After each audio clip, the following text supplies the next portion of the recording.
Good afternoon, everyone. This afternoon, we are going to talk about a kind of different subject. The title of the subject is brain drain. First, it was used and coined by the British Royal Society in 1950s. What actually transpired in 1950s that right after the World War, England was totally devastated. They were building infrastructure and building economy and building every single thing. Most of the doctors and engineers and scientists, high-profile people, did not wait for the England to build up, and after that economies build up, and after that they can get work and they can make some money and they can have their career and all that. They did not wait, and they left for Canada and America. Yesterday, it happened in 1950s, and the British Royal Society of England actually coined this phenomenon as brain drain. Meaning of the brain drain in layman's term, in simple language, is this: that the person is educated in his own native place, highly educated. He may be software engineer, he may be scientist, he may be surgeon, and after getting degree, he would leave for America or Canada or Australia or somewhere else. That is known as brain drain. I have selected 4 points to elaborate this phenomenon. Point number 1 is intellectual, leaving their motherland. Now, highly educated people, literates, intellectuals, all are leaving their motherland for the greener pasture, going to America or going to England or going to Canada where they can make more money. As we see, the phenomenon today has been going on in India. All the MBBS and all the MBA and the engineers and software engineers are actually leaving India, going mostly to America or Australia or Canada.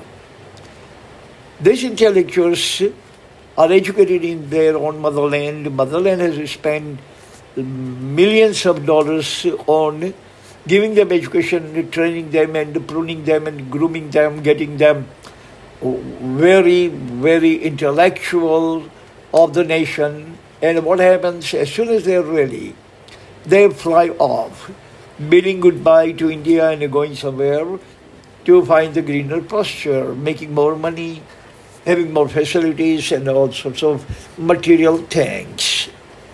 That is known as brain drain. Second reason, or second way we can explain this brain drain is benefits of high-profile learning are in drain. High-profile people, educated in India or any motherland, prepare them, prune them, groom them, made them capable and a viable citizen to serve their motherland.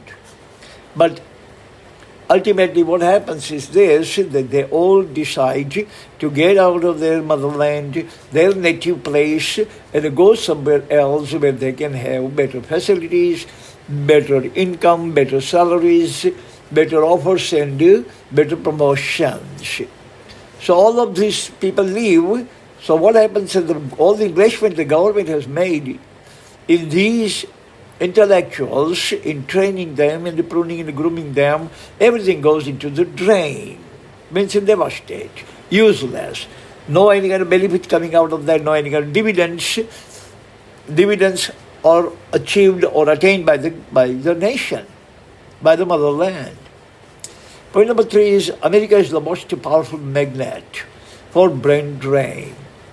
Today, brain drain is not the issue confronting India, but most of the nations confront with this brain drain issue. It is actually everywhere. You can find everywhere in Europe, you can find in China, you can find in Latin America, Asia, everywhere.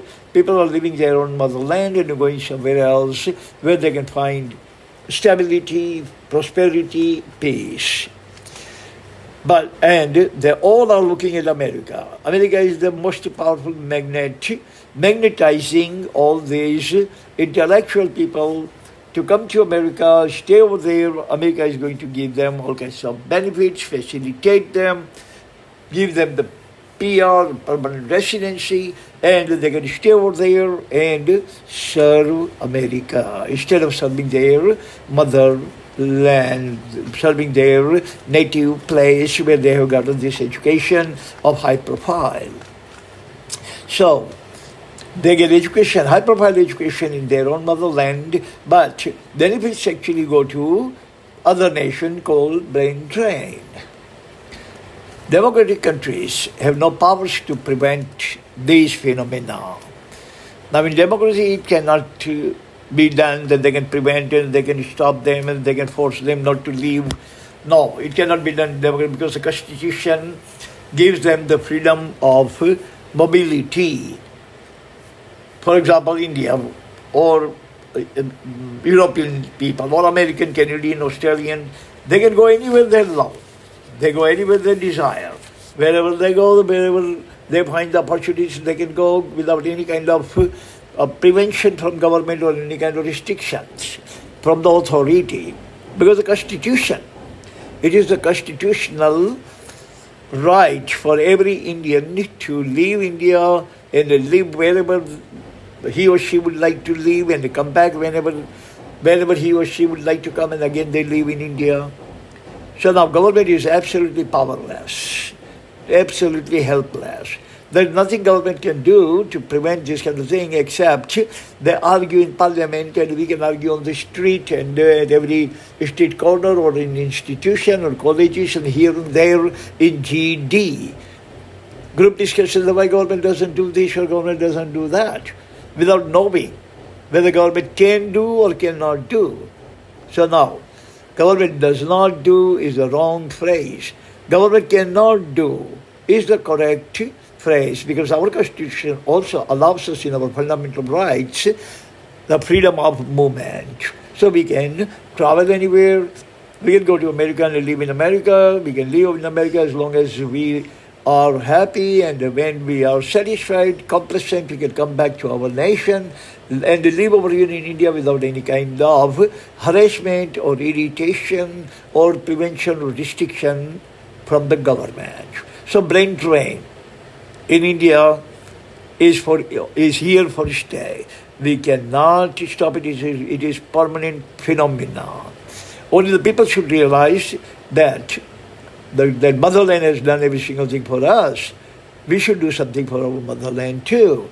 As John F. Kennedy has said, ask not what your motherland has done for you, but ask what you have done for your motherland. Thank you very much for listening. This is all the time we have. See you again in the future sometime. Until then, God bless everyone on this planet. Amen.